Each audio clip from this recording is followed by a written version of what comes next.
correo, yo después se lo... Ahí está, listo, entendido. Ya está grabando. Ya está, gracias Alfredo. Continuamos, gracias. Bien, bueno, les decía que la temática de la charla va a ser una primera parte expositiva, la primera parte, 40 minutos, 45, y después vayan tomando nota de las preguntas que se les ocurran o que tengan ya pendientes y se la pasan a los presentadores para que la podamos compartir y vamos a tratar de ir dilucidando o tratando de poner manto de claridad en algunas cosas, las que no podamos las vamos a ir charlando. Así que bueno, vamos a tratar de que sea bastante práctica e informativa para todos. Voy a compartir la pantalla y me dan el ok, Raúl, si se ve. Ahora la comparto y después ya seguimos.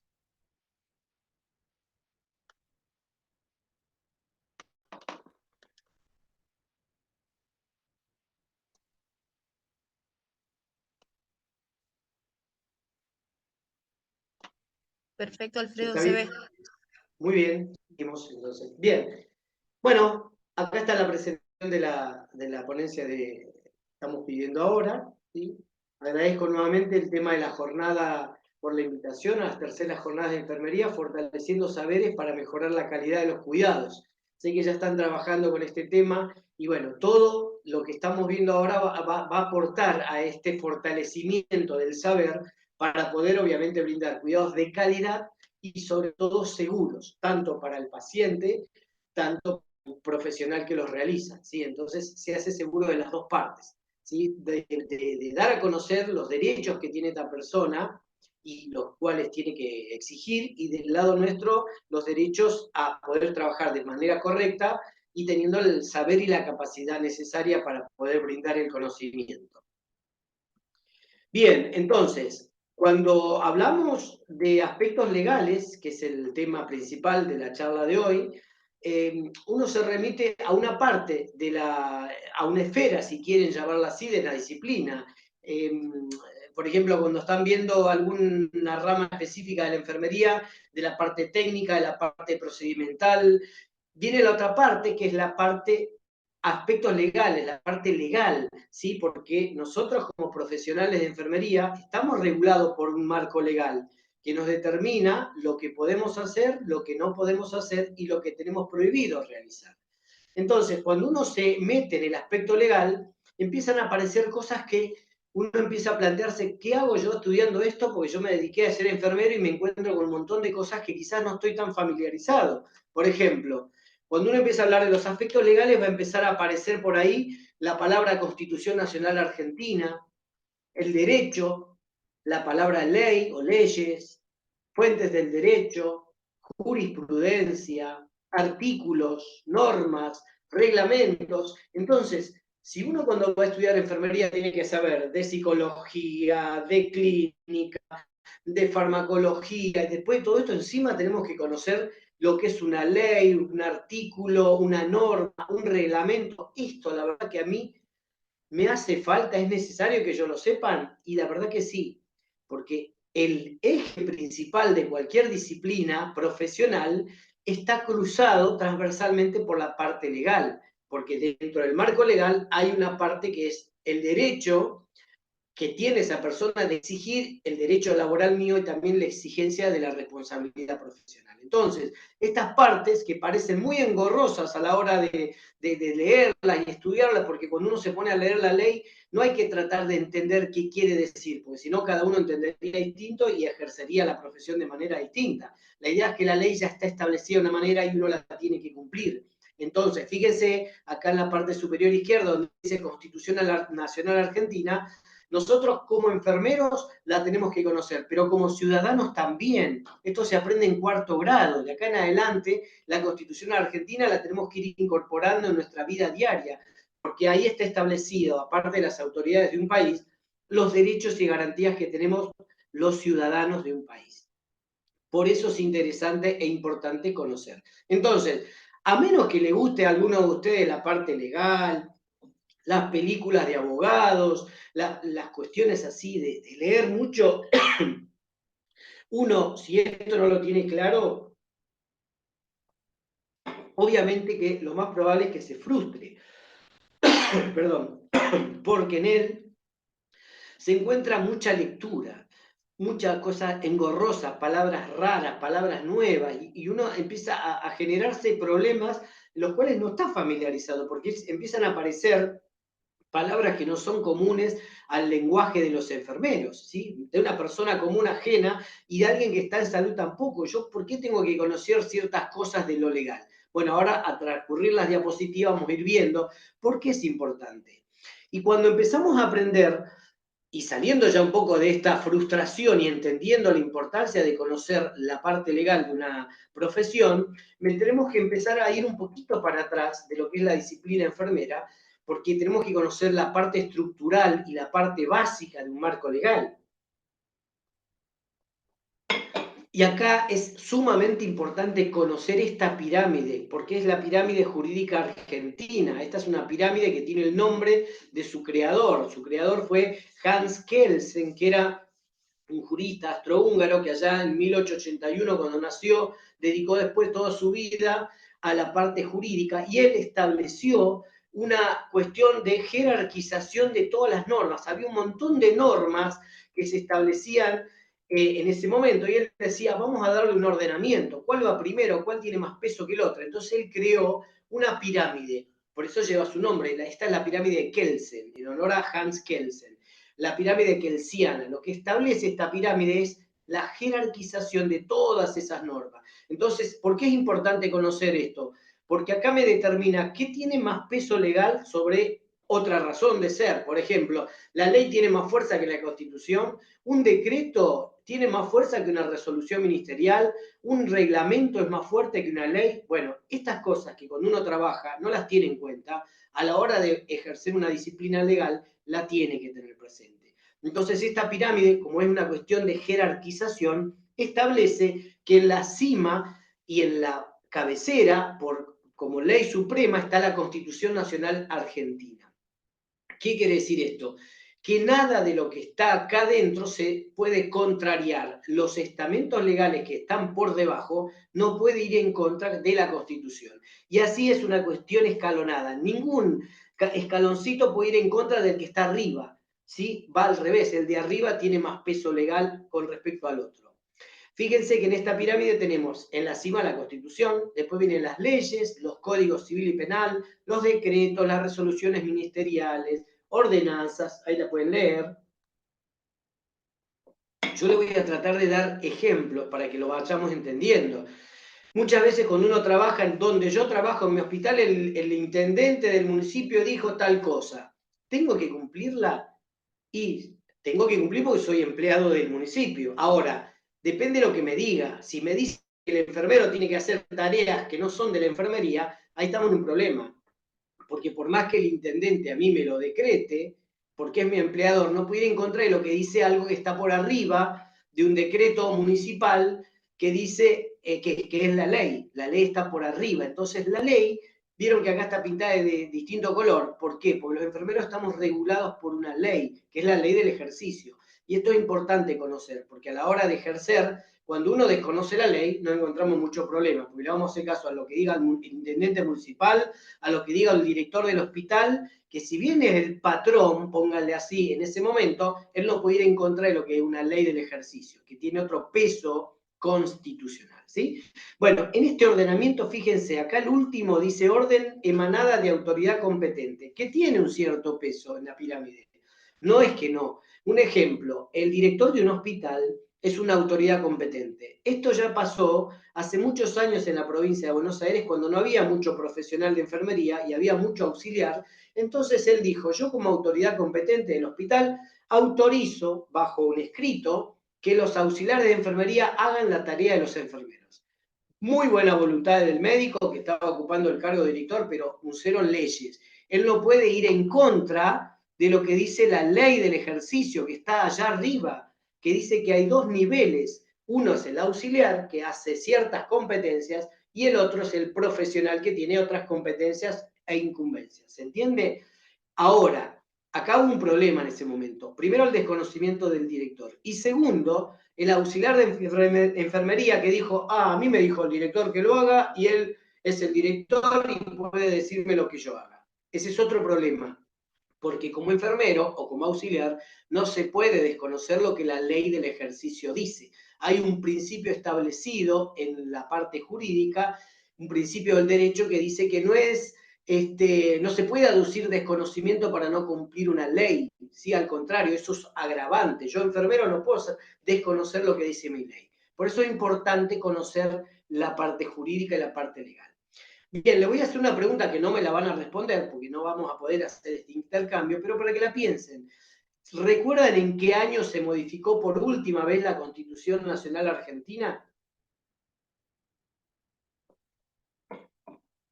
Bien, se modificó por última vez en el año 1994.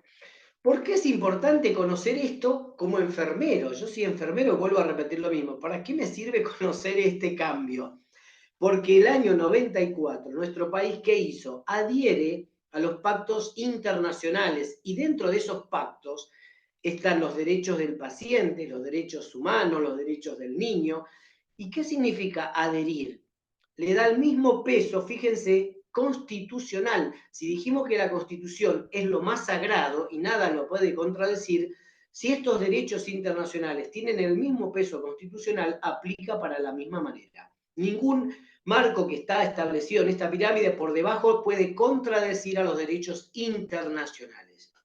De paso, les recomiendo leer la Constitución Nacional Argentina en el artículo 75, en el inciso 22. Ahí están todos los pactos que nuestro país adhiere. ¿Y por qué como enfermero me sirve y es importante? Porque ahí están los derechos del paciente, los derechos que a veces uno no tiene en cuenta y son generadores de problemas legales, de demanda, cuando uno no lo respeta. ¿Sí? Ahora lo vamos a mencionar algunos, pero hay un montón de cuestiones legales que figuran acá. ¿Sí? Al igual que el cambio a la modificación de nuestro Código Civil y Comercial nuevo. Bueno, estos cambios que el enfermero no los tiene a veces en cuenta, sí es importante, porque a partir de esos cambios me dicen que yo en la sala que atiendo a un paciente lo tengo que tratar distinto, porque en esos cambios están la ley de género, ¿sí? Cosa que antes, las cuestiones igualitarias, el tema de los embriones, bueno, todos esos cambios están establecidos en los códigos civiles nuevos. Ahora, yo no las puedo desconocer porque soy enfermero y probablemente vaya a tener un paciente o una paciente internada y me venga a exigir que se percibe de una manera y quiere que pasemos de una sala de hombres a una sala de mujeres o viceversa. Y yo le voy a decir que no puedo hacer porque no corresponde la sala.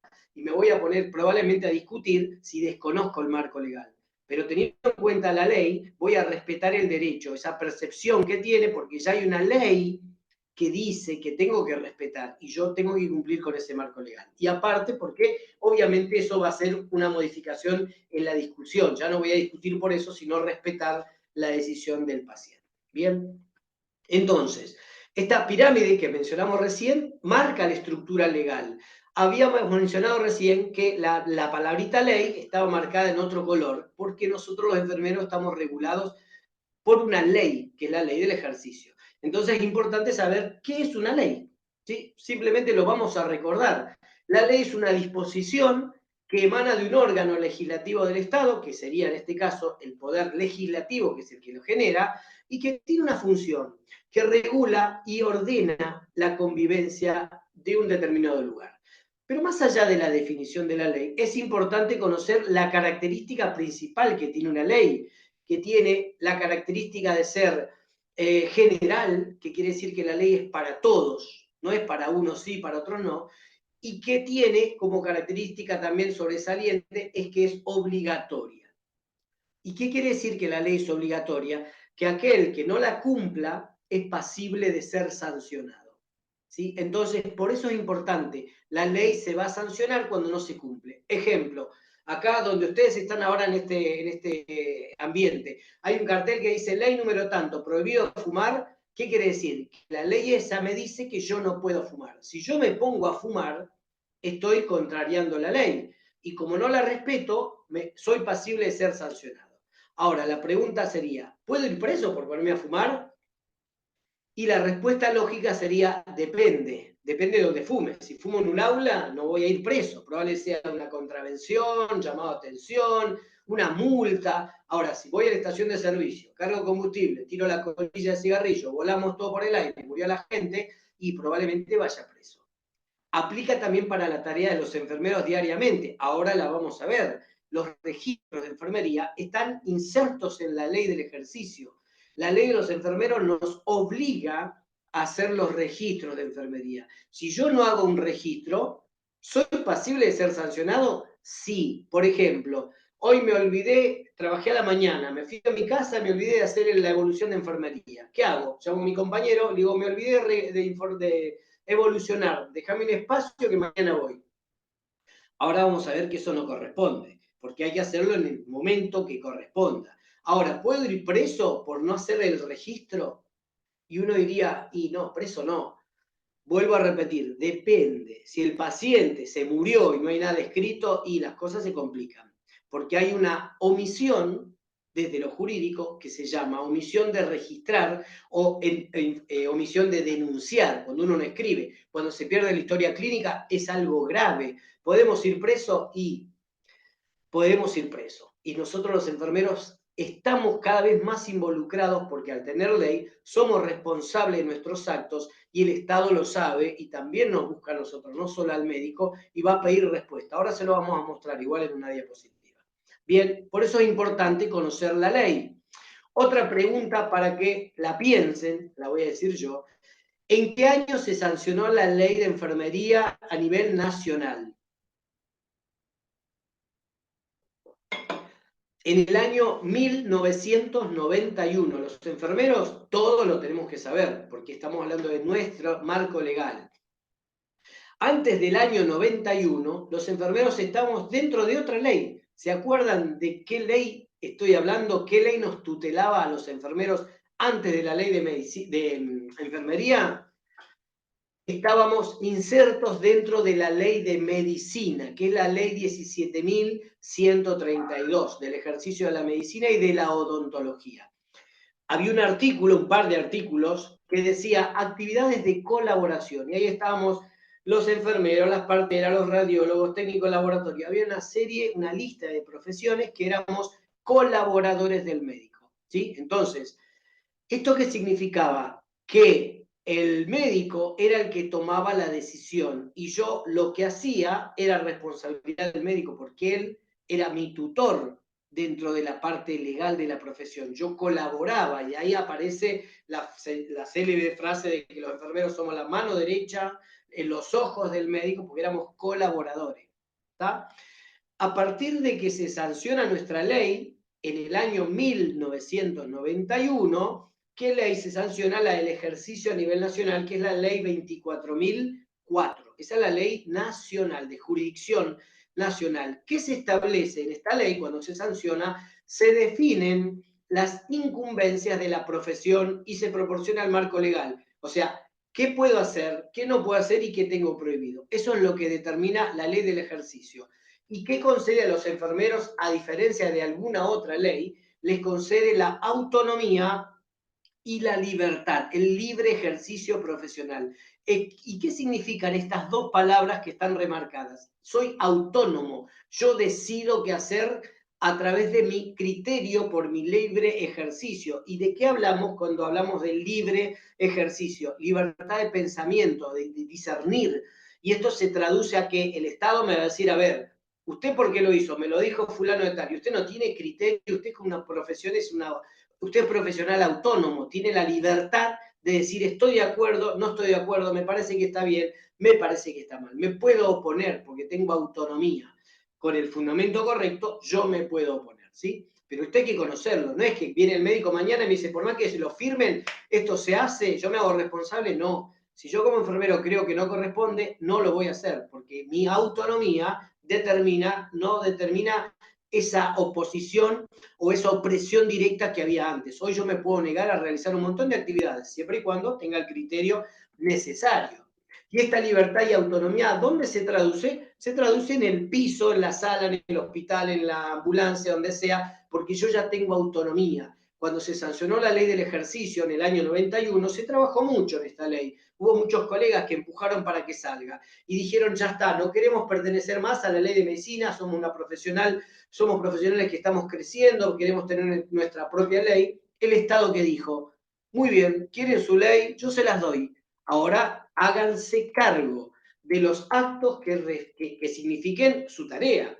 Antes, administrar una ampolla endovenosa de potasio en bolo, con el daño que le genera al paciente, antes del 91 la responsabilidad era médica, porque dependíamos del médico. A partir del 91, donde yo soy libre y autónomo como profesional y debo responder por mis actos, si me dan una indicación de, así está escrita, una ampolla endovenosa de potasio en bolo, yo me puedo negar porque sé y el Estado espera que yo sepa para qué se usa, por qué se usa, el efecto adverso, la interacción medicamentosa, ¿sí? La dosificación, la vía de administración. Bueno, entonces eso espera de mí el Estado. Y eso significa mayor responsabilidad. Y acá, obviamente, aparece la palabra mágica que la estuvimos viendo recién, la responsabilidad profesional.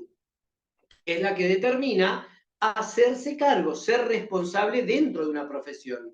La definición básica de responsabilidad profesional es hacerse cargo y responder por las acciones que se derivan del ejercicio de cualquier profesión. ¿Qué pasa si no me hago cargo, no soy responsable? Y acá empezamos con los problemas, porque empiezan a aparecer palabras que no son tan comunes al lenguaje de los enfermeros. Acá aparece la palabra delito. ¿Y qué significa la palabra delito? Si uno va al diccionario y lee delito, dice contrario a la ley. O sea que, con los ejemplos anteriores, ley número tanto, prohibido fumar, yo estoy fumando, no respeto la ley, estoy cometiendo un delito, sí. Nos parecerá muy extremista, pero dentro del ámbito jurídico, quien no cumple la ley comete un delito.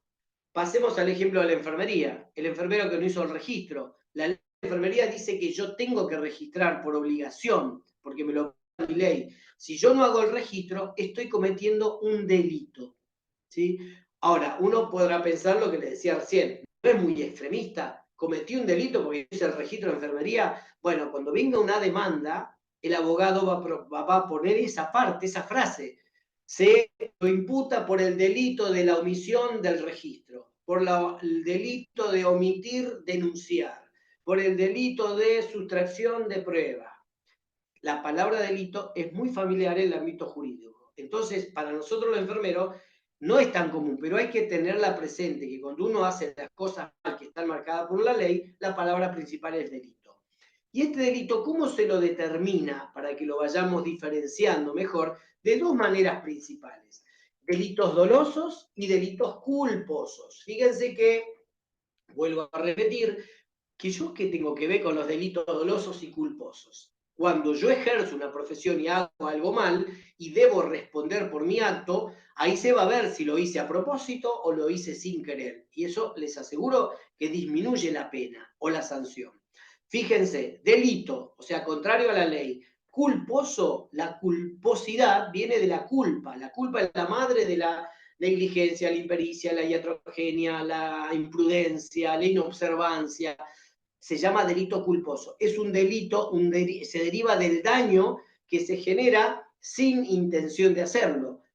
Y el Estado, ¿qué tienen claro? Que todos los delitos culposos que cometamos los profesionales de la salud, mejor dicho, todos los delitos que se cometan o los daños son culposos, porque no están hechos con intención. Yo no me levanté a la mañana hoy, mato 3, lastimo a 4, no. El Estado no piensa, el Estado dice, este señor, este enfermero, lastimó o generó daño porque era un irresponsable, era una persona que no estaba atenta, irresponsable, pero no que lo hice a propósito. ¿Sí? Si yo voy caminando al lado del paciente que está con el respirador y sin querer me engancho o pateo el cable y no me doy cuenta y se desconecta, ¿qué le va a pasar al paciente? Se le genera un daño. ¿Lo hice a propósito? No, porque no me di cuenta, pero el daño está igual y hay que repararlo. El tema es que el delito va a ser un delito culposo, hecho sin intención, pero igual se repara. Hay muchos casos que están hoy en auge, que son muy conocidos. El último es el de la periodista Pérez Volpi, que ahora se va a volver a retomar con otras dos personas, una de ellas es una instrumentadora, y el otro es el director del sanatorio. Pero bueno, esa señora, esa periodista falleció a raíz de un acto por una endoscopía. El endoscopista fue encontrado responsable y se lo juzgó, se lo sentenció, se lo condenó por delito, por el homicidio culposo. O sea, fue un homicidio hecho sin querer. No fue él a matar, pero lo que él hizo le provocó la muerte. Igual lo tiene que reparar. Al ser culposo, la pena disminuye porque le dieron una sanción de pena en suspenso, lo cual no es efectiva, pero sí le dieron la inhabilitación por muchos años para que no ejerza la profesión. Bien, eso también aplica para los enfermeros. Y después tenemos el delito doloso, que es el delito que se hace con intención, o sea, yo a propósito fui a desconectar el cable para que el paciente le genere un daño. ¿tá? Vuelvo a repetir que la mayoría de los delitos que se cometen en enfermería son culposos, porque lo hago sin querer. No voy a propósito a hacer daño, porque ahí las cosas cambian, ¿sí? Pero la definición es esa, hacer un acto que genera daño a la persona con intención. Bien. Y acá aparece, vuelvo a repetir, la responsabilidad. La responsabilidad moral o ética es la que le tiramos a Dios, a la parte emocional, a la parte espiritual, a la parte interna, a lo que yo crea, a mi creencia, a lo que sea, pero es algo moral.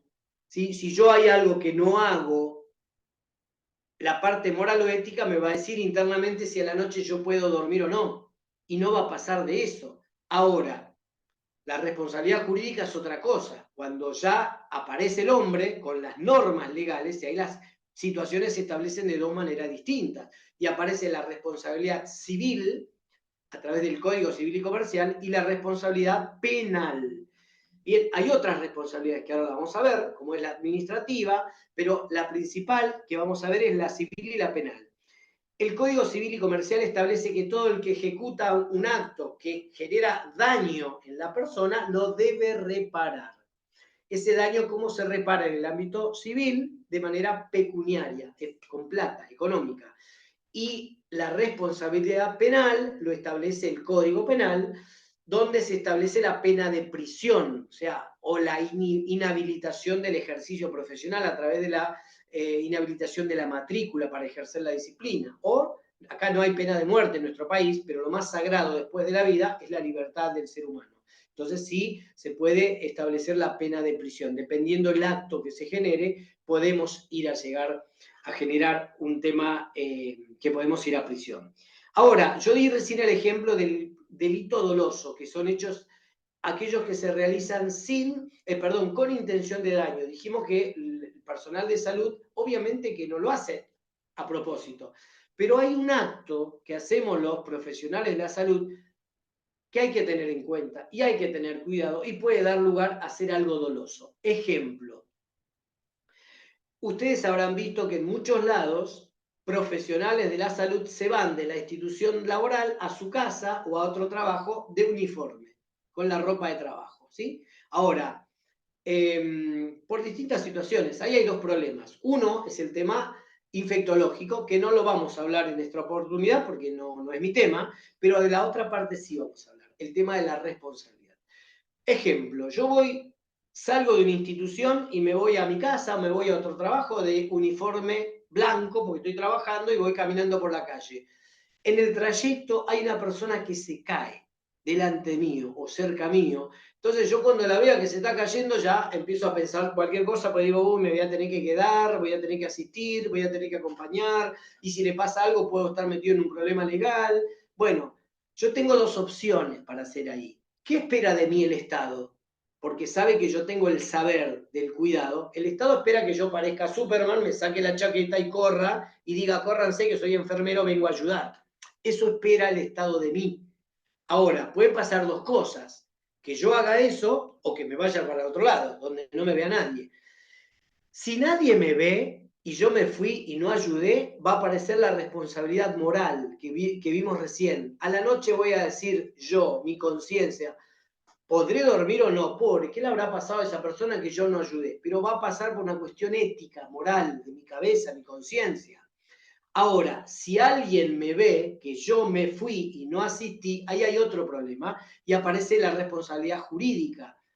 Si alguien me identifica como profesional de la salud, que yo me voy de ahí, lo más probable es que digan, acá había fulano de tal, profesional de la salud, decidió irse y no asistir. Y ahí hay un problema. Y aparece esta figura, dos principales, la del abandono de persona y la de la omisión de auxilio. Artículo 106 y artículo 108 del Código Penal respectivamente. ¿Qué dice este artículo?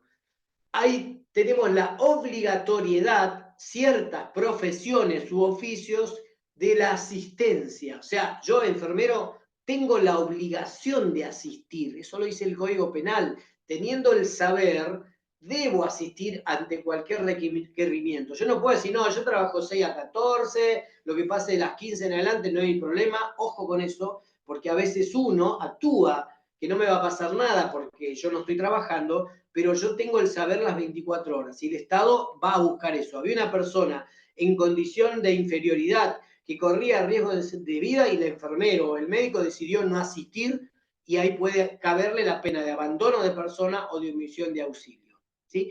Y obviamente si el paciente muere, las cosas se complican más. Ya hubo un caso en la provincia de Chubut, en Paso del Sapo, en el año 2012, que una colega no quiso asistir a un paciente, a una paciente que la fueron a buscar, la paciente falleció, el juez interviene y le dieron 2 años y medio de prisión en suspenso a la colega y 5 años de inhabilitación para ejercer la enfermería. O sea, ya estamos expuestos. Ojo con esto, cuando uno no quiere asistir porque no es mi horario de trabajo, ojo con eso porque el saber está primero y aparte la salud y la vida de la persona están primeros.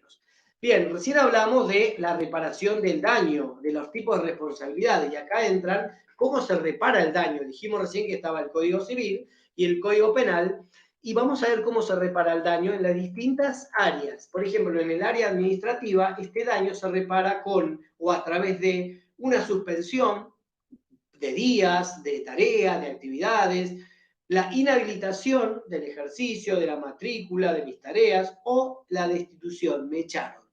¿Sí? Eso es la reparación de un daño que yo generé desde la parte administrativa. Desde la parte civil, recién dijimos que en el nuevo Código Civil y Comercial, en el artículo 1724, establece que aquel que genera un daño, que genera, mejor dicho, por un acto genera un daño en la salud de una persona, lo debe reparar en el ámbito civil a través de una indemnización económica que también se traduce en una multa. Y, como recién mencionamos, en el ámbito penal, a través del artículo 84 del Código Penal, a través de la inhabilitación del ejercicio profesional, también de una indemnización económica y, lo que era más grave, la privación de la libertad. Acá lo que nos estaría faltando es la columna de la reparación del daño desde lo ético. El tema ético está destinado como profesión a las organizaciones de enfermería, a los colegios de enfermería con sus tribunales de ética, y la sanción ¿cuál va a ser? ¿Voy preso? No, desde lo ético no, porque para eso están estos dos supuestamente, pero desde lo ético la sanción va a ser seguramente que me separan del grupo de mi colectivo enfermero, ¿sí? Desde lo ético me desconocen como parte o par de un grupo, ¿sí? No me tienen en cuenta. Entonces, es como antes desde la ética era el destierro, los griegos utilizaban el destierro desde la ética y los romanos utilizaban la separación desde lo legal.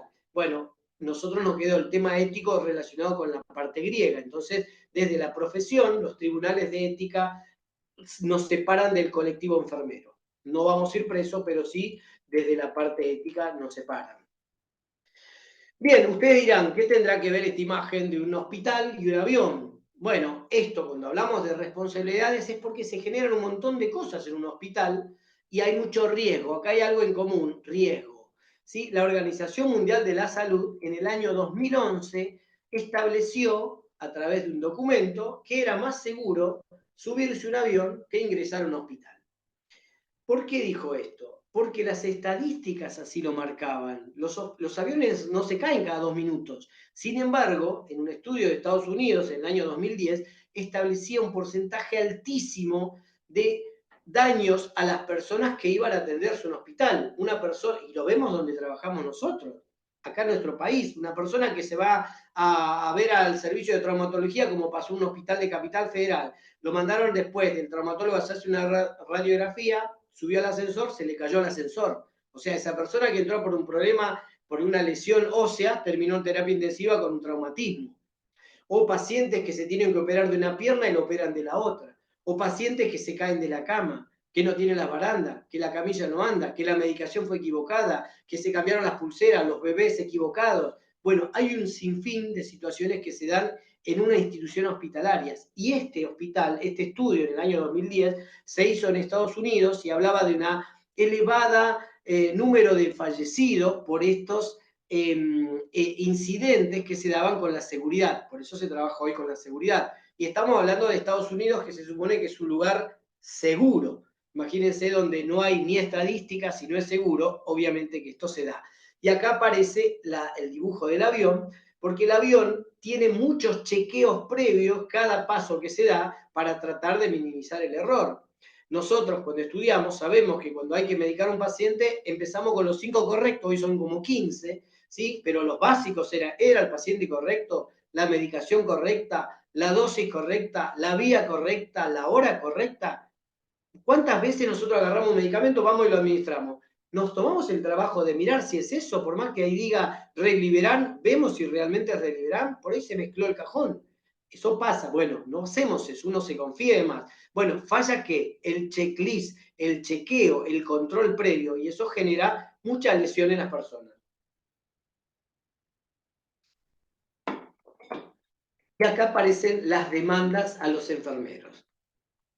¿Hay demandas a enfermeros? Lamentablemente sí. Recién en la presentación comentaba Silvana, la colega, que una de las tareas que yo realizo, soy perito de parte. El perito de parte es un profesional, en este caso de enfermería, que se encarga de trabajar con la parte legal de la disciplina, ¿sí? Como enfermero. Entonces yo soy perito de parte de enfermería. Trabajo en un estudio jurídico donde cuando hay algún inconveniente involucrado en enfermería, trabajo con la abogada que me da la historia clínica, yo veo la parte de enfermería, la puedo llegar a guiar y demás, pero bueno, yo ahí veo, tengo que leer historias clínicas, entonces veo medicación, registro, actividades que no se hacen de enfermería, cosas que quedan pendientes, y hay muchos juicios a enfermeros.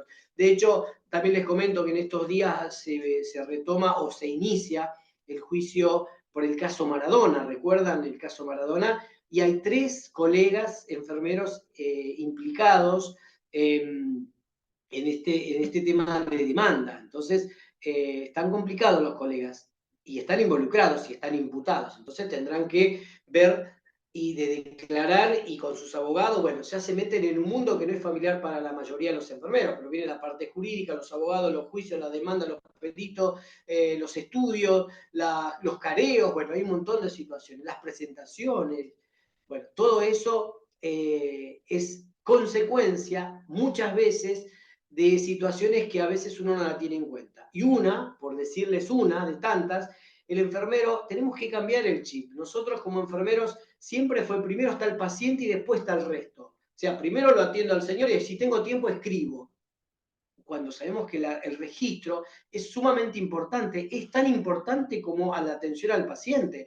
Obviamente que primero está la salud y la vida de la persona, pero dejar escrito algo también es parte de cuidar a una persona, porque es seguir un tratamiento, seguir un cuidado, trasladar el dato, mucha información. Si yo no dejo nada escrito, es como si no lo hubiese hecho. Aparece otro principio en el derecho, cuando hablamos de registro, que lo habrán escuchado todo. Lo que no está escrito no está hecho. Entonces, cuando uno no hace esto, por más que trabaje toda la mañana, la tarde, la noche, sacó la lengua, no da abasto, si no escribió, y la verdad, ¿cómo justifica la hora de trabajo, el tiempo, el gasto de insumo, la tarea, si no quedó registrado nada? Entonces, todo tiene su cuestión de ser, y el registro es lo que evidencia la tarea que realizamos, no solo para evitar problemas legales, sino para dejar constancia de un tratamiento, de un cuidado, de una evolución.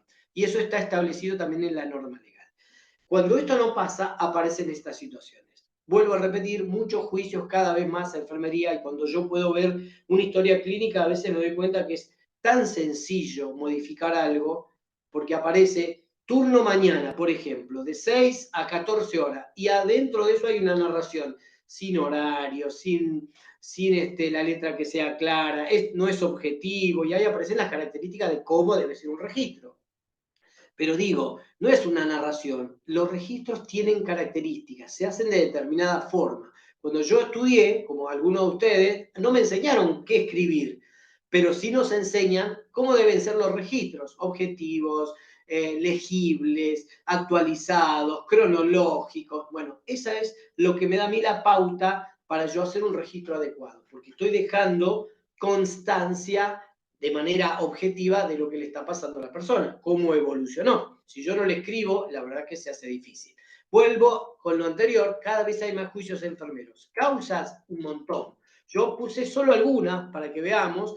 El paciente que hoy tenemos, nos toca atender, está más informado. Los que somos enfermeros de hace más años o en generaciones anteriores a enfermería, o de 20, 40, 50 años para atrás, el paciente era otro. O sea, tenía otro rol. El paciente llegaba a un hospital y hacía lo que se le decía. No cuestionaba nada porque el saber estaba volcado en el profesional médico o en otros profesionales. Él era raro que cuestione a algún paciente. No solo porque no sabía, sino porque creía que le correspondía a la otra persona. Bueno, a raíz de eso, los tiempos se fueron modificando y hoy aparecieron un montón de marcos legales que le dan el poder al paciente. En el año 2009 se sancionó la ley de derechos del paciente. Entonces, este paciente tiene derecho a tomar decisiones. ¿Sí? Antes se le decía, bueno, el tratamiento es este y tiene que cumplirlo. Hoy en día el paciente está más informado, vieron que internet o donde sea, Google, el paciente llega a la consulta y ya sabe lo que le dijo Google, qué le van a hacer, qué no le van a hacer, qué le tienen que dar, cuál es su derecho, por qué, cuántos días, y entonces el paciente viene a retrucar eso. Por un lado está bien, pero por el otro lado no tan bien, porque a veces viene desinformado, pero uno tiene que estar más receptivo de saber un poco más, porque ese paciente ya sabe, y cuando conoce el derecho va a venir a exigirlo. Entonces yo tengo que estar sabiendo y preparado porque es otro paciente que tiene derecho a que yo le informe y le diga, le vamos a dar esto y que él sea parte del tratamiento, porque su derecho así lo asiste. Que no está mal porque yo mañana puedo ser paciente y voy a querer lo mismo. Yo también quiero que me cuenten qué me van a hacer. No, no estoy de acuerdo con esto. ¿Podemos hacer esto? Cuéntenme. Eso lo dice la nueva ley de derecho del paciente, lo que es el consentimiento informado. Antes, fírmeme acá, señor, y vos no te enterabas qué era. No, eso no es consentimiento informado, eso firmó una planilla. Consentimiento informado es que el paciente dé su consentimiento a alguna cuestión que le vamos a realizar. Entonces, tiene ciertas características. El médico, no el enfermero. El médico le tiene que decir al paciente, mire, esto es así. Le vamos a hacer esto, esto y esto, porque usted tiene esto, esto y esto. Bien, eso es el tratamiento indicado. Ahora, ¿hay alternativas? Sí, ¿cuáles? Esta. Si no es esta, es esta. Y si no es esta, es esta. La más viable es esta. Toda la presentación en la mesa. Y el paciente decide qué hacer. Antes no era así. Antes se hacía esto porque el médico creía que era lo mejor. Quizás hoy también sea por eso. Pero el paciente tiene derecho a decir, no estoy de acuerdo, no quiero. Pero esto es más rápido. Bueno, no importa, tardaré un poco más, pero esto no quiero, tengo miedo, tengo temor, no me gusta, y eso hay que respetarlo, ¿sí? Porque son generadores, disparadores de demandas. Otra causa que genera juicio o demanda en enfermería es la responsabilidad, ¿sí? Teniendo en cuenta lo que mencionamos recién. Yo, enfermero, soy responsable. No, acá el doctor dijo y se hará cargo él. No, ojo con eso, ¿eh? El médico se equivocó, soy yo el responsable que decía, doctor, está equivocado, acá no corresponde, fíjese, pero eso requiere que yo tenga conocimiento, espalda, decir esto está bien, esto está mal, yo decido o no decido, ¿está? Entonces, por eso es importante tener en cuenta y conocer lo que dice mi ley, qué me corresponde, qué no me corresponde y qué tengo prohibido. Eso es responsabilidad legal, soy parte integrante principal de un equipo de salud y yo también participo. ¿Estoy de acuerdo o no estoy de acuerdo? Cuando uno desconoce la ley, queda involucrado muchas veces en temas legales. Por ejemplo, el tema de la objeción de conciencia. La objeción de conciencia, en muchos lados la van a escuchar hasta algunos abogados que dicen, el único que tiene para objetar es el médico.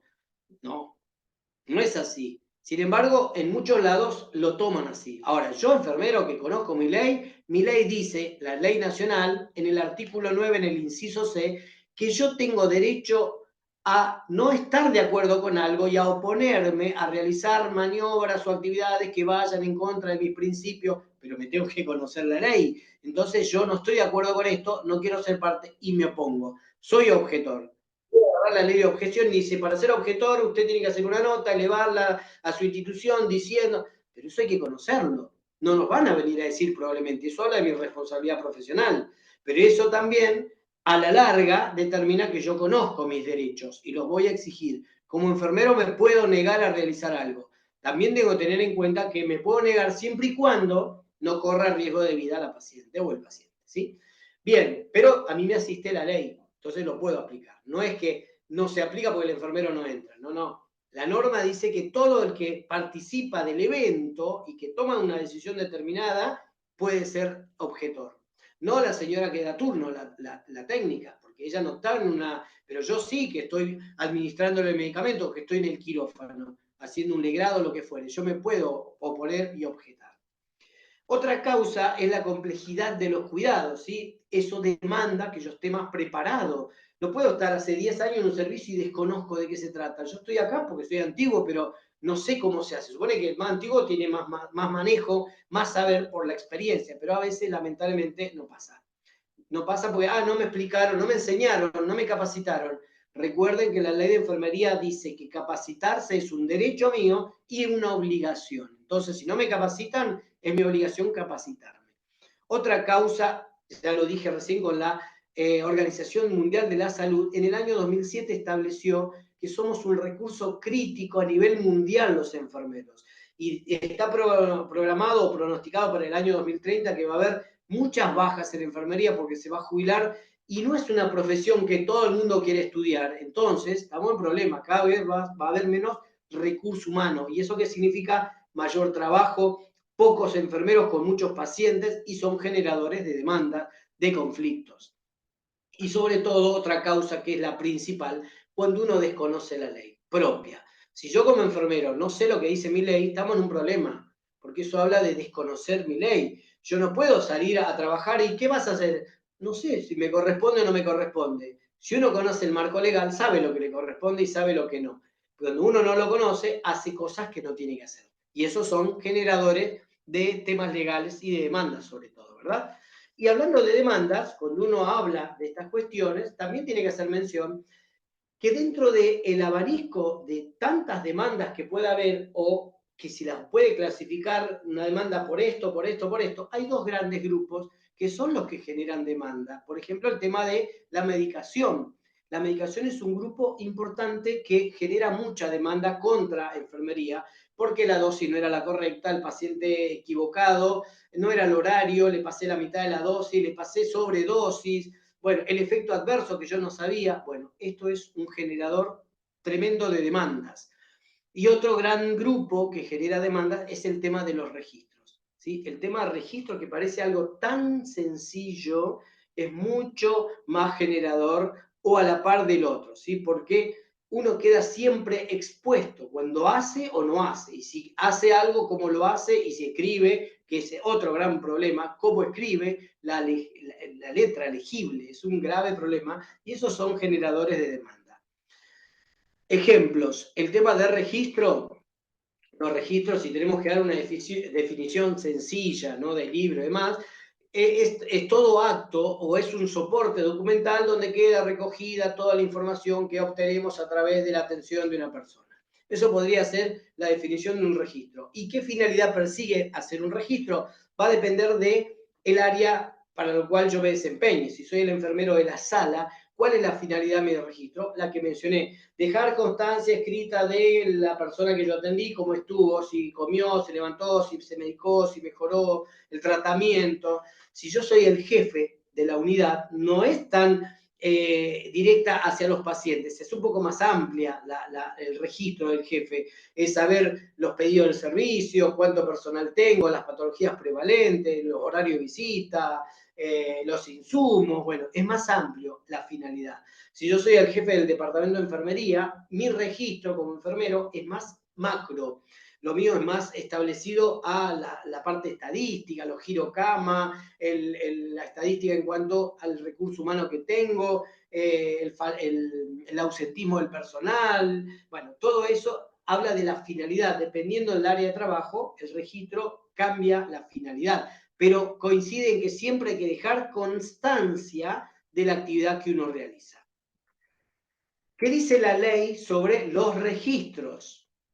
Que también, cuando uno lo desconoce, son generadores de demanda. La ley 24.004 tiene un reglamento, un decreto reglamentario que es del año 93, y en el artículo 3 establece todas las competencias del nivel profesional y habla de los registros de enfermería. En el punto 18, en el inciso H, establece que los enfermeros, acuérdense que una ley es obligatoria.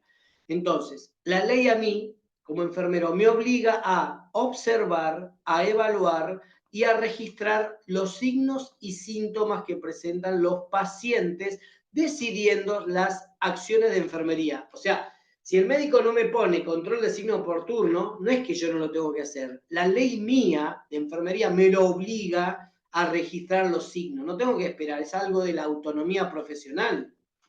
El punto J me obliga a mí, en la ley, a planificar, a preparar, a administrar y a registrar la administración de los medicamentos por las distintas vías de administración, de acuerdo con la orden médica escrita, completa, firmada y actualizada. Y voy a hacer una salvedad acá. En este punto, la administración de medicamentos que yo realice se va, uy, qué mal que estoy, me tiembla la mano, dice que yo debo hacer toda esa administración de acuerdo a una orden médica escrita, completa, firmada y actualizada. ¿Esto qué quiere decir? Que la ley es obligatoria. Si yo no la cumplo, soy pasible de ser sancionado. A mí la ley me dice que yo para medicar tengo que tener una orden médica escrita. Esto habla y echa por tierra las indicaciones verbales. Si alguien viene y me dice, no, no, mañana paso y te lo escribo, no, no, la ley a mí me obliga a que la orden sea escrita. Si yo hago una medicación con una indicación escrita, salvo que sea una urgencia, hablamos de emergencia, vida o muerte, no hace falta, no es una emergencia, listo, necesito que esté la orden escrita. No, no, no, pero yo mañana paso, te lo digo por teléfono, no, no. Si yo lo hago, el responsable no es la otra persona, soy yo que no cumplo con la ley de enfermería que me obliga a que la orden médica sea escrita. Este es el punto de referencia importante para que los enfermeros dejemos de administrar medicaciones de manera verbal que no sean de urgencia y o emergencias. Ahora lo voy a volver a reiterar con otro artículo. El punto O dice que a mí la ley me obliga a realizar el control y el registro de los ingresos y egresos. Esto, al igual que los signos, no tengo que esperar que el médico me ponga balance. Mi autonomía determina que como enfermero yo haga el balance sin esperar que el médico me lo indique. Y el punto S habla de la evolución.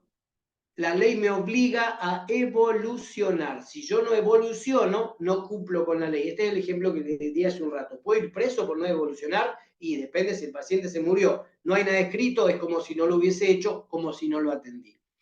Bien, esto es importante con lo que yo remarqué recién.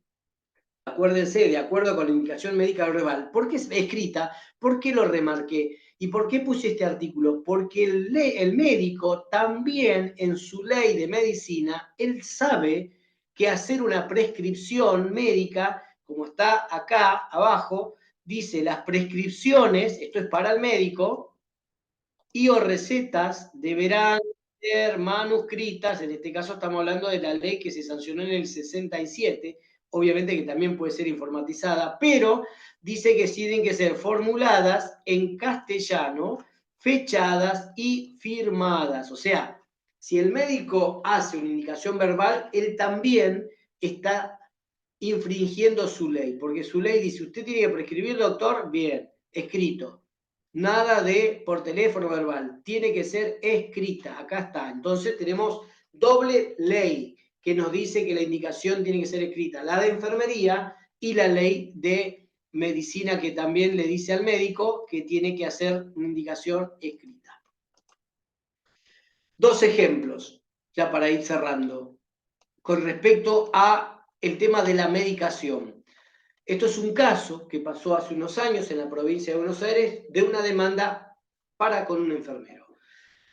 El texto dice, puesto que se le administró o se le suministró por la vía intravenosa el medicamento Dormicum al paciente, este era un paciente con una excitación psicomotriz, estaba contenido de pies y manos, boca arriba y tenía una sábana en el pecho para que no se levante. Típica contención, lamentablemente, y muchas veces que se hace en estos pacientes con excitación psicomotriz. Entonces el médico lo evalúa y le indica administrar el Dormicum, ¿sí? Según consta en la causa. También produce este medicamento descompostura, malestar, náuseas y vómito. No obstante, el hombre murió ahogado por la ingesta de su propio vómito. ¿Qué es lo que pasó acá? El enfermero administró el Dormicum, paciente contenido, boca arriba, el señor vomitó y se broncoaspiró, murió. Acá la responsabilidad fue la conducta negligente de enfermería, no del médico. El médico le indicó bien y el enfermero es el que no sabía, que le generaba náusea y que podía vomitar. Entonces, en vez de rotar al paciente, lateralizarlo o pedir al médico o sugerir la colocación de una zona nasogástrica o sacarle la contención y tenerlo visualmente o reposicionarlo, ponerlo en Fowler, lo que fuere, nada de eso se hizo, entonces la responsabilidad recayó directamente en enfermería. Y este es un caso relacionado a la administración de medicación también, con respecto a un sanatorio muy conocido que fue en el año 2019 de la capital federal, acá en Buenos Aires. El 14 de mayo, una paciente oncológica necesitaba recibir una medicación y el médico fue a hacerle la administración. Dice el texto, el tribunal oral en lo criminal condenó por homicidio culposo, acá está la palabra culposo, o sea, no fue hecho a propósito, pero fue un daño igual, se cometió un homicidio y hay que repararlo. Condenó el tribunal por homicidio culposo a un médico neurocirujano y a una licenciada en enfermería. Aquí los condenó a una pena de 2 años de prisión en suspenso e inhabilitación para ejercer por 5 años por la aplicación errónea de un medicamento, que lo hicieron por la vía equivocada. ¿Qué es lo que pasó en este caso? Los dos fueron condenados. Ahora, 2 años después, el médico apeló y dijo que él trabaja con un equipo, que era la enfermera. La enfermera fue la que le dio la medicación. Él no puede estar controlando a ver de dónde lo abriste, de dónde lo sacaste, mostrame. No, porque si no se rompe la cadena de la confianza. Entonces se aceptó la apelación, queda eximido de responsabilidad al médico y la única responsable al día de hoy es la colega. Esto es como para que lo tengamos bien presente, que somos responsables y nos van a terminar juzgando cuando las cosas no se hacen bien. ¿Qué dice la realidad cuando uno habla de marco legal y de normas legales y de responsabilidades? Hay más errores que daños. Nuestro cuerpo es tan noble que se vanga un montón de cosas que pasan y no transmite, no traduce los daños que se generan. También la realidad establece que hay más daños que denuncias que se realizan por esos daños, porque el paciente se fue, porque la gente no quiere denunciar, ¿quién le va a hacer una denuncia? O una nota a la enfermera que después la va a cuidar a mi mamá, bueno, estas cosas que se generan, y hay más denuncias que sanciones, porque el paciente se murió, se fue a la casa, trasladaron a la enfermera, renunció el personal, hay más denuncias que las sanciones que se realizan.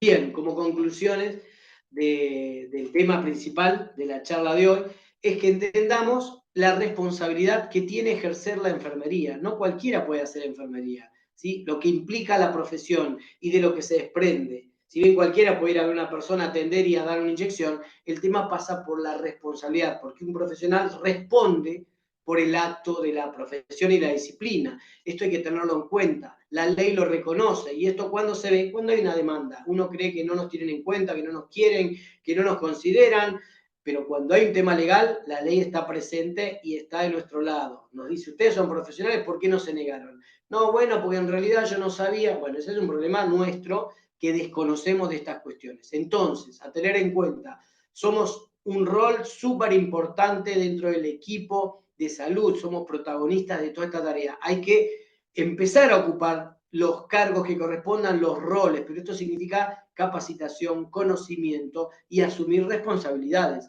no ceder espacio, sino asumirlo. ¿Estamos preparados para eso? Sí. ¿La ley nos contempla? Sí. Bueno, lo único que nos queda directamente es asumir la responsabilidad y decir yo soy enfermero y me hago cargo de mis actos. Pero esto significa responsabilidad pura. Muchísimas gracias.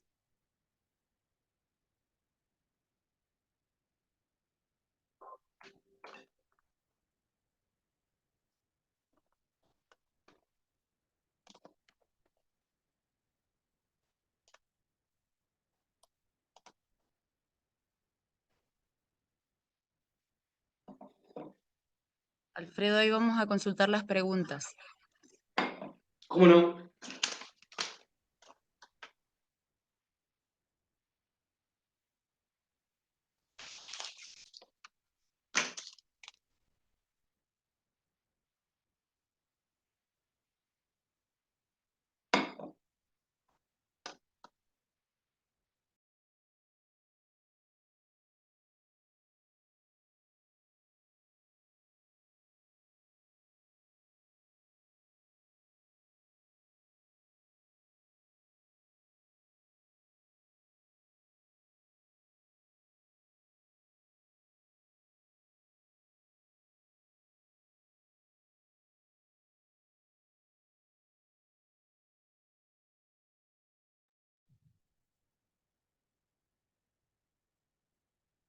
Alfredo. ¿Escucha, Alfredo? Hola, Sí. ¿me escuchás? Sí, escucho. Escúchame, ¿sabes qué? Te hago una consulta a modo general, ¿no? Porque esto lo hemos charlado bastantes oportunidades. El tema de las prescripciones médicas diarias, aparte de la evolución, las prescripciones médicas de un paciente que lleva 2, 3, 5 días de internación. La validez legal que tenga el hecho de poner, de exigirles, ¿no?, que pongan la fecha, la hora en la que realizan la nueva prescripción y que te pongan iguales indicaciones. ¿Podés aclararnos esto un poquito? Sí. Bueno, cuando uno desconoce ciertas normas legales, pasa esto. Bueno, se ve que acá donde yo empecé a trabajar es así, igual indicaciones durante 3, 4, 5 días porque todo el mundo lo hace y lo cumple. Ahora, ¿cómo tengo que saber yo si está bien o está mal? Es cuestión de agarrar las leyes. La ley de medicina dice lo mismo. De hecho, tenemos la ley 153 del año 99, que es la ley básica de salud, que si quieren después la compartimos, y si no, Mónica, vos creo que la tenés. Ahí habla de que la indicación tiene que ser actualizada, la indicación médica. La prescripción tiene que ser actualizada, manuscrita, firmada, habla inclusive que tiene que tener matrícula y demás. Esto lo que hace es que un paciente hoy no es lo mismo que mañana. De hecho, si estamos hablando de un paciente que en un par de minutos puede modificar su conducta de salud, dependiendo del área, con más razón de un día para el otro. Esto también aplica para, si yo estoy trabajando hoy y hoy me dedico con la indicación de ayer y el paciente le pasa algo, la responsabilidad no solo va a ser del otro, sino va a ser mía, porque me van a decir, a ver, usted tenía un paciente que darle una medicación hoy, tenía una indicación de ayer, hoy el paciente no es el mismo, entonces usted tranquilamente se puede negar a realizar una indicación, hay que hacer un escrito a la jefatura médica, decirle las indicaciones de acuerdo a la ley básica de salud, o hay otras leyes donde establece que las indicaciones médicas deben ser actualizadas diariamente, sin contar las áreas cerradas que se hacen no solo diariamente, sino la dinámica del paciente necesita muchas veces que se modifique muchas veces en el día, pero un paciente crónico o un paciente agudo, pero que no demanda tanta complejidad, mínimamente tiene que tener una indicación cada 24 horas. Hay marco legal para eso, tranquilamente. Cecilia te hace la consulta. No escucho, Hola, ¿me escuchás ahí? Ahí sí, a ver. Sí, cuando Cecilia te habla, cuando te deja la indicación firmada, por ejemplo, del sábado para el lunes, alta o de sábado te deja la indicación, el lunes otra indicación y el lunes siguiente alta, por ejemplo. O sea, como que dejó no lo ve al paciente y ya tenemos le paga anticipadamente. Ah. Bueno, eso es lo mismo, ¿eh? Supone que el paciente tenga algún inconveniente y se descompense ahí. Usted le dieron el alta. El médico obviamente que va a ser responsable porque no puede dar el alta si no ve un paciente. Ahora, estamos hablando de pacientes internados, ¿verdad? Donde haya un paciente internado, tiene que haber un médico que tiene que estar de guardia.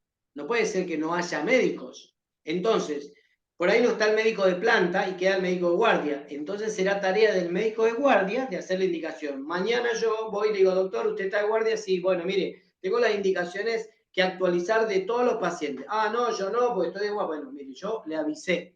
Usted decide, ¿no las quiere hacer? Es una decisión suya, pero yo no puedo medicar si no tengo la prescripción diaria. Acá también son responsables, o mejor dicho, toman relevancia la jefatura. Yo, jefe, tengo que ir a hablar con el jefe médico y decirle, a ver, doctor, vamos a ponernos de acuerdo, la indicación médica tiene que ser actualizada, así que por favor dígale a los médicos de guardia o a los de planta, quien sea, no es que deje para hoy, para mañana, para pasado, no. Actualizada es todos los días se hacen las indicaciones médicas, si no el personal de enfermería no las va a cumplir. No hay una norma legal que obligue al enfermero. No es fácil, ojo, yo de acá desde la teoría es fácil decirlo, entiendo, porque estoy en lo asistencial, entiendo que se hace difícil, pero hay que empezar a trabajar. Y el primer pasito para trabajar es que la jefatura tome esta conducta y empiece a escribir las indicaciones de acuerdo a los marcos legales vigentes que dicen que tienen que ser actualizadas y diarias, requieren que la indicación, aparte de que un paciente tiene que ser visto, porque él le está dando la medicación de ayer a alguien que hoy no vio cómo está. Y si el paciente es otro, él también está haciendo mal su tarea. Entonces, como yo no le voy a decir eso, porque es una tarea de él, yo lo que sí le voy a pedir es que el paciente requiere indicaciones diarias y actualizadas de acuerdo a los marcos legales, y le ponemos el marco legal, si quieren, de enfermería, que dice que el enfermero debe realizar con indicaciones escritas y actualizadas. Eso también es marco legal. A mí la ley me obliga a que si no está así, no lo haga. ¿Qué pasa si yo lo hago con indicaciones verbales o de 2, 3 días atrás? Pasa esto, no cumplo con mi propia ley. Cuando pasa algo me van a decir, a ver, ¿qué dice tu ley? Que sea actualizada. ¿Y por qué no lo hiciste? Y no sé, porque el doctor, bueno, ahora se te cargo, porque el doctor no se va a hacer cargo de vos. No es fácil, vuelvo a repetir, yo los entiendo, pero hay que empezar de a poquito a sentar precedentes, decir, bueno, necesito que la indicación sea diaria. Encima también necesito, porque actualizada todos los días, porque farmacia me pide para el insumo diario también que la medicación sea actualizada.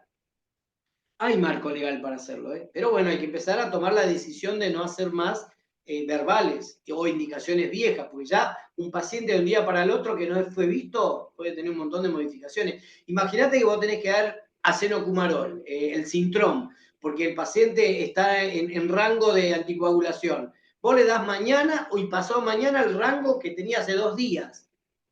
Y si está equivocada, ¿quién tiene la culpa? ¿El médico que no hizo el control 2 días después o el enfermero que le sigue dando porque decía?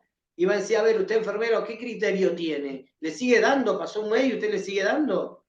¿Se entiende? Ahí hay que ponerse firme con esta decisión. Pero bueno, acá vuelvo a repetir que la supervisión o la jefatura deben tomar por ahí posta de esto para decir, bueno, ¿cómo podemos establecer para que esto se cumpla de otra manera? Se cumpla lo que dice la norma, nada más. Yo no me niego a medicar, yo no me niego, lo que me estoy negando a hacer una medicación con indicaciones viejas o desactualizadas. Gracias, Alfredo.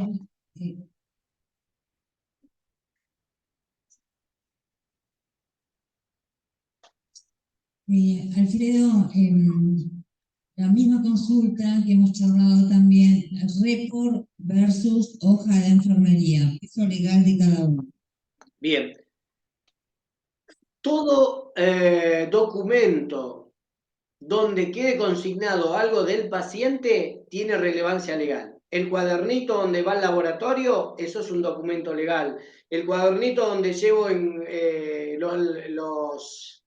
los hemocultivos tiene relevancia legal. El report tiene relevancia legal. La hoja de enfermería tiene relevancia legal. Todo tiene relevancia. Ahora, ¿qué dice la ley? La ley dice que todo tiene relevancia legal, pero ¿qué dice la ley de la historia clínica? Ahí tengo que conocer cuál es la ley de historia clínica. La última modificación, que fue en el año 2009, es la ley 26.529, que es la ley de derecho del paciente en relación con los profesionales de la salud.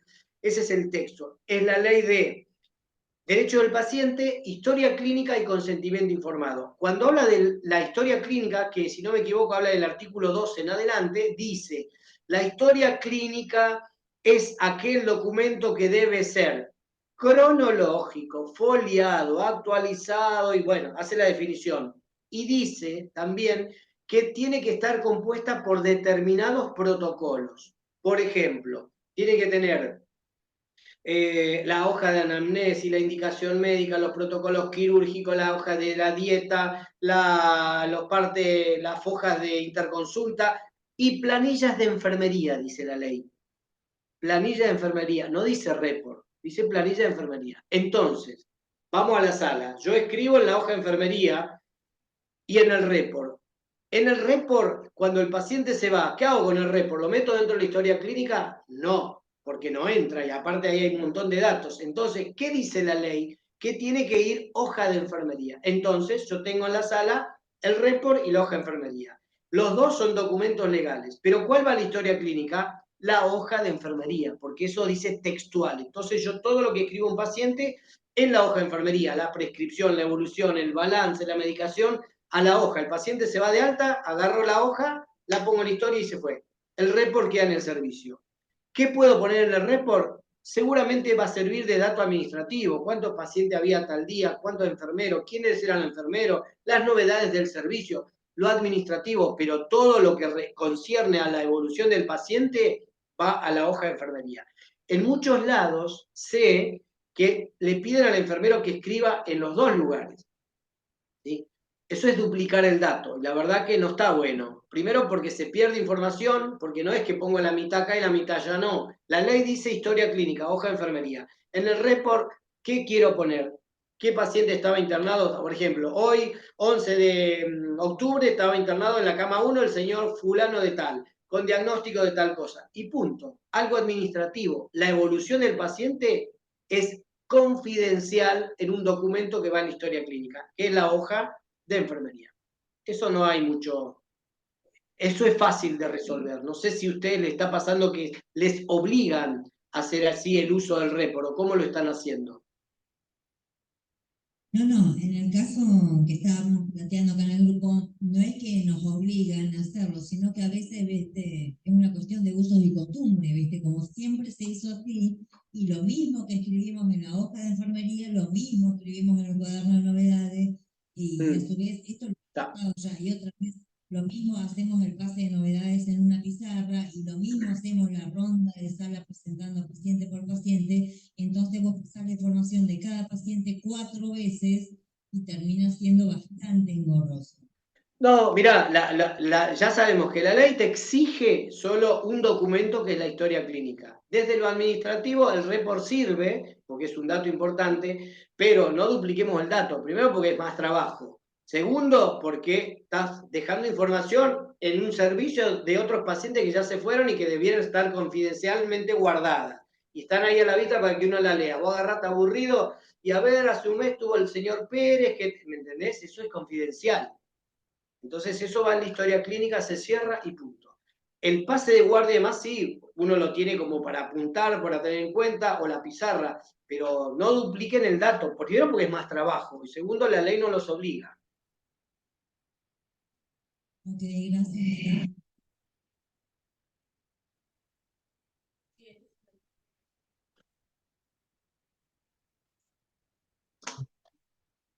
Licenciado, ¿me escucha? Sí. Primero que nada me presento, soy Fernando Mesa, enfermero de Puerto Deseado. Tengo una situación para plantearle y en base a eso, las consultas. Si uno pertenece a un equipo quirúrgico, ¿sí? Siendo dos enfermeros que somos objetor de conciencia, en cuanto a la interrupción voluntaria del embarazo. Sí. Que está el juramento justamente hipocrático, que dice que me abstendré de todo cuando sea nocivo o dañino y no tomaré ni suministraré cualquier sustancia o producto que sea perjudicial para la salud. teniendo en cuenta también que la vida humana empieza al momento de la fecundación con la aparición del cigoto. ¿Cuál sería el funcionamiento de la enfermería o cómo podríamos llegar a manejar esa situación siendo profesionales objetores de conciencia? Gracias. Bueno, el juramento es una cuestión ética, sobre todo, no es una ley, no hay una ley. Entonces, uno cuando trabaja en una profesión, si bien nosotros trabajamos mucho con la parte ética y demás, pero no es legal. O sea, no quiero decir que no sea legal, es una cuestión de decisiones internas morales de cada uno, la parte ética, ¿sí? Yo puedo estar de acuerdo o no. Ahora, cuando uno encierra una disciplina como la enfermería, que bien es humanística, se rige por marcos legales. Ahora, si hubiese un vacío, me estoy acordando que recién Mónica hablaba de los usos y costumbres, y en la enfermería hay muchos usos y costumbres, y la norma legal dice que cuando hay un uso y costumbre se sigue manejando hasta que no aparezca una norma legal. Cuando aparece la norma legal, el uso y costumbre se cae, porque ya hay una ley. En el caso este que vos mencionás, el hipocrático, el juramento establece una cuestión moral y ética. Ahora, cuando estamos trabajando con pacientes donde tienen derechos el paciente y yo derechos profesionales, entra a regularse el marco legal. ¿Qué dice la ley de enfermería en relación a la objeción de conciencia? ¿Dice algo o no? Sí, busquemos la ley que yo recién la mencioné. Hay un artículo que habla a favor de nosotros como derecho de que yo puedo abstenerme a ser parte de algo. Entonces, eso me sirve para, por un lado ya tengo la ley de enfermería que está a mi lado, que me da el derecho, pero me aclara, ojo, si el paciente corre riesgo de vida, primero está la vida de la persona. Y segundo, ¿qué dice la ley de interrupción voluntaria del embarazo? ¿Sí? ¿Qué dice? Habla de un protocolo de trabajo y dice que tiene que haber objeciones de conciencia, objetores, pero también aclara que no puede ser todo el hospital objetores. Si vos tenés un servicio donde son 3 personas y los 3 son objetores, estamos en un problema. Y si no, tienen que entender que uno de los 3 va a tener que ser parte del procedimiento, porque es una obligación que el Estado le exige a la institución. Le dice, ustedes, institución, tienen que garantizar la atención de esta paciente. Si acá no hay nadie en el equipo, la tendrán que derivar. Si no la pueden derivar por alguna razón, porque es inminente, porque no hay dónde, ustedes tienen que realizar el procedimiento. Y ahí entra a jugar otro problema legal. Ya tendré que interponer un recurso de amparo, decir, a ver, somos 2, ninguno de los 2 quiere hacer el procedimiento, ¿quién lo va a hacer? Y no sé, pero acá la ley también obliga que sí o sí se tiene que hacer. No la podemos derivar, no la podemos llevar a otro lado, uno de los 2 lo tiene que hacer. Y ahí entran a jugar. ¿Hay riesgo de vida? Ojo, son 10 días. La ley dice que tenemos que tener de tiempo 10 días para darle la solución a la paciente, a menos que sea una urgencia. Cuando es una urgencia, obviamente que esto no tiene en cuenta, ¿sí? Pero en general, el derecho lo tiene la persona. Ahí se juntan varios derechos. El derecho de la persona, de decir, acá la ley dice que ustedes me tienen que realizar la interrupción, pero también está el derecho de la persona a ser objetor. ¿Es una urgencia? No. Bueno, también se tiene que respetar mi derecho. Bueno, este es el gris que presenta esta ley. ¿Cuándo aparece la ley? Cuando hay algún tema legal o cuando hay un tema de incompetencias con los profesionales. Vos tenés, ahí creo que en el sur hubo un caso que fue el primero, no recuerdo dónde, donde una persona se abstuvo de realizarlo y después lo terminan sancionando porque no quiso cumplir con la ley, pero él era objetor. ¿Sí? Entonces acá es donde se interpone. Resumiendo a tu pregunta, vos me mencionaste el tema del juramento. El juramento es algo profesional y ético. ¿La ley qué dice? La ley dice que yo tengo derecho a ser objetor. ¿Hay riesgo de vida a la persona? Sí. Por más objetor tengo que asistir. ¿No hay riesgo de vida? Alguien tiene que derivar. ¿No se puede derivar? Bueno, la institución tendrá que ver cómo hace para. Y si yo soy parte del procedimiento, si yo soy el enfermero a la sala y me puedo negar, y no sé, porque tomarle los signos vitales, eso lo aclara el protocolo. El protocolo dice que tomarle los signos vitales, sacar una radiografía, no es ser parte de la interrupción. La interrupción se reduce al momento de, o le ponemos las pastillas de misoprostol, a la pastilla abortiva, o directamente hacemos el procedimiento quirúrgico, pero se reduce mucho a pocos profesionales, ¿sí? La ley no abarca a toda la institución, abarca al cirujano, a la instrumentadora, quizás al enfermero que está en la asistencia en el quirófano, pero al resto no. También aclara bien grande atrás, abajo de la ley, que el enfermero tiene la obligación, o sea, el equipo de salud tiene la obligación de los cuidados post-aborto, que es una vez que salió hicieron el aborto o lo que fuere, tenemos la obligación, tanto el médico como cualquier personal, de asistirla como un postoperatorio común. No sé si te aclaré un poco.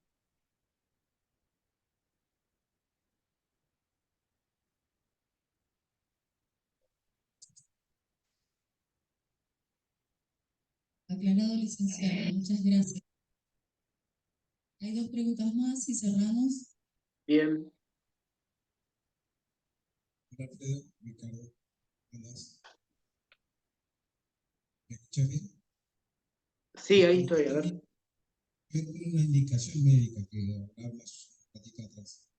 Están usando últimamente las indicaciones médicas con un inyectable que te dice hacerlo por durante 6 meses y te ponen la fecha de hoy y vos venís todos los meses y sabemos que a los 30 días eso tiene carácter de vencimiento.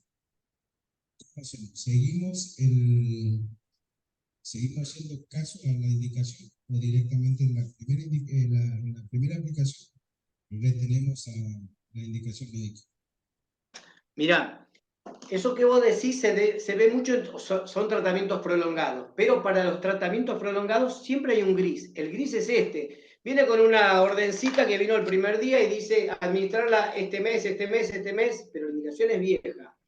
No hay otra forma, porque el tratamiento médico hay que hacerlo 6 veces, una por mes, y esta es la indicación médica. Ahora, todo esto tiene que tener un sustento detrás. Para eso existen los protocolos, porque están en esos grises y te puede generar. Habría que trabajar en un protocolo de tratamientos prolongados, donde está el consentimiento firmado del paciente, la indicación médica, una especie de resumen, y vos, enfermero, recibís todo eso, o la copia, y te queda guardada en el servicio o donde vos estés, entonces vos tenés como su historia, su copia de ese tratamiento. Entonces ya deja de ser una indicación sola que viene con un papelito con una receta. Por ahí hay que darle la formalidad de un protocolo, ¿se entiende?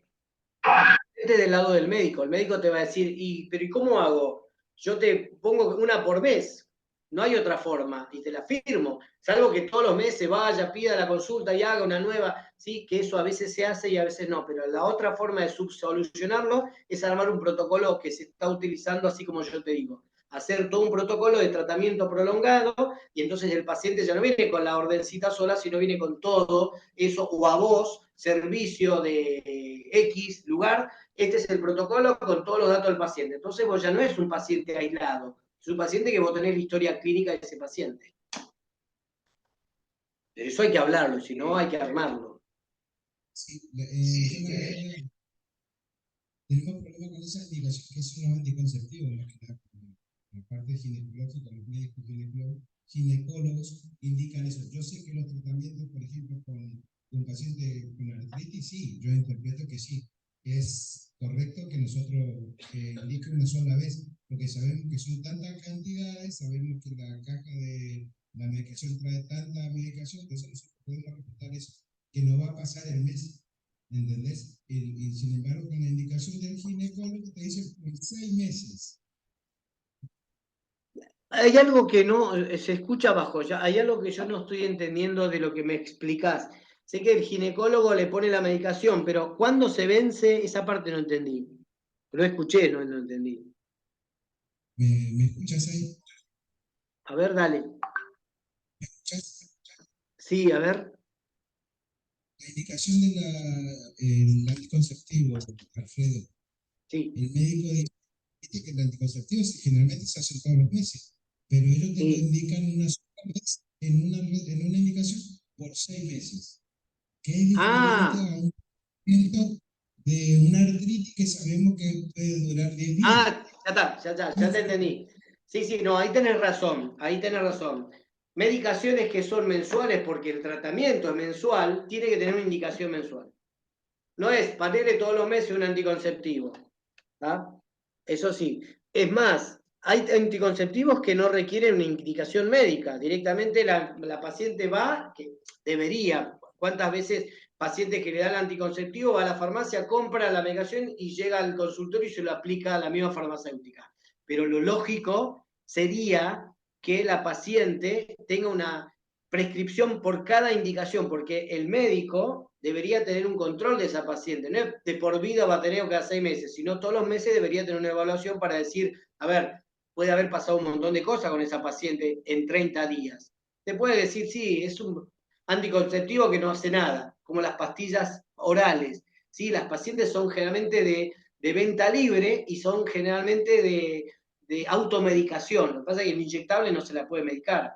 Entonces se requiere con cada aplicación una indicación nueva. Esa no aplica para la que vos decís. Vos podés tranquilamente decirle, mire, doctor, yo necesito una por cada indicación médica. Bien, última pregunta, Alfredo. Sí. Capítulo y consejo. Dale.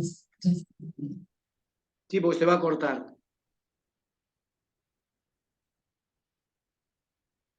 ¿Le puedo hacer 2 preguntas? Decime. Mi nombre es Dale. de Piedra. Primero, ¿qué estrategia usaría usted con la mala caligrafía? Y en la 2, por convenio colectivo de trabajo, ¿son obligatorias las capacitaciones o jornadas de enfermería? Bien, con respecto a esta última, la capacitación, no tengo presente en este momento qué dice el convenio. Lo que sí te puedo decir que dice la ley. La ley dice que la capacitación es un derecho y una obligación. Es un derecho que vos tenés que a vos te capaciten en la institución. Pero si yo como institución no te capacito, también es tu obligación capacitarte. Porque habla de que vos tenés que estar idónea y preparada y actualizada para hacer algo. Vos no podés decir, no, la verdad que yo no sabía manejar respirador porque la institución nunca me capacitó. Pero también te van a decir, pero a ver, usted maneja un respirador con los riesgos que representa tu responsabilidad profesional, no puede ser que vos asumas la responsabilidad sin saber. Por un lado, no tengo presente qué dice el convenio, habría cuestión de leerlo, pero tenés la ley del ejercicio que sí te dice que es un derecho y una obligación. Y acá entra a jugar que muchas veces te dicen, no me pueden obligar a capacitarme, a irme a la mañana cuando yo soy de la noche. Bueno, eso es cuestión de negociar. Yo soy el jefe y te tengo que capacitar, la idea es que vaya en el turno que vos estés, o que si te hago venir te dé un franco, bueno, eso es cuestión de negociar, pero la ley dice que es un derecho y una obligación. Y con respecto a la anterior, de la letra, la estrategia, bueno, me está pasando casualmente ahora, en mi trabajo, yo tengo la función de gestión, entonces tengo justo este problema. Vos empezás hablando con la persona, ¿sí? Como una observación, decir, mira, la verdad que tus registros no son legibles, se complica por una cuestión que no sabemos la continuidad del tratamiento y demás. Lo hablamos 2 veces ya con esta persona. Mejoró un poco, pero tiene un problema con su caligrafía. Entonces, la tercera, hay 2 formas de manejarlo. La tercera forma fue ahora hacer una nota donde vos por escrito le decís que está este problema, ¿sí? Pero igual lo estás tratando al problema, pero no lo estás corrigiendo. ¿Cómo lo corregimos? Es el problema. Vos me explicás, mi estrategia cuál sería. La persona me va a decir, mira, la verdad es que no puedo mejorar la letra. Bueno, no, ya probó con la imprenta y no mejora. ¿Cómo hacemos para? Bueno, habrá que tomarse el trabajo de ver cómo lo ayudamos o cómo él va a un lugar donde practique escritura. No sé cómo se llama el curso, pero va a tener que tomar, o nosotros o él, un curso para mejorar la caligrafía. Pero así como está, es inviable que siga trabajando, porque no se puede escribir de esta manera, ¿sí? O sea, la estrategia que yo voy a emplear después que si esto que ya quedó escrito no mejora, va a ser sugerirle y ver yo cómo hago para que vaya a hacer algún taller o algo de escritura. Pero si esto no mejora y yo no lo puedo poner a seguir trabajando en un lugar donde él tiene que volcar información de lo que hizo y mañana yo quiero leer y no entiendo nada, ¿sí? Por él mismo, por el paciente y por la cuestión legal de la institución, que yo también estoy permitiendo que esta persona, sabiendo que no entiendo nada, lo dejo. Está mal eso, ¿sí? Vos fíjate que la parte médica tiene mucho este problema. Ellos no sé cómo hacen para entenderse, pero tampoco corresponde, porque el día que pasa algo, todo eso la ley que dice no se tiene en cuenta, no se tiene en cuenta, se anula porque la letra no es clara, no es legible, no te van a mandar a un perito caligráfico, directamente te anulan la prueba. Entonces, como respuesta, ¿qué estrategia emplearía yo? Ya traté de mencionárselo de manera verbal, ahora viene la manera escrita de que modifique. No lo hace y tengo su palabra de que, no, que le cuesta, bueno, tiene un problema realmente. Entonces tendremos que ver qué solución darle. Sugerirle que vaya a hacer un taller de caligrafía o yo ver cómo hago para generarle, pues no tengo hoy otra, no tengo sistema informatizado. Donde yo trabajo hay manuscrito, entonces no me queda otra que mejore la letra, no hay otra forma. No se me ocurre al menos otra. ¿tá? Pero sí tengo que dejar escrito eso, porque cuando pase algo me van a preguntar yo como jefe qué hice para modificar eso. No es solo la culpa de él, va a decir es culpa de él, pero usted qué hizo como jefe, nunca le dijo nada. Entonces yo también tengo que dejar constancia de todo lo que hice. Bien. Bien, Alfredo, respondidas las preguntas, tenemos que cerrar porque ya nos Muy fuimos bien. de tiempo. Agradecemos muchísimo tu participación en estas jornadas y de parte de todos los participantes te mandamos un saludo grande, seguimos en contacto y como te decía en alguno de mis mensajes, te vamos a esperar para el próximo año. Bueno, muchas gracias nuevamente por la invitación, saludos a todos, aprovechen la jornada de hoy y mañana porque son muy productivas, gracias por la invitación nuevamente, un beso a todos y buenas tardes para todos y que sigan muy bien. Cierro nomás.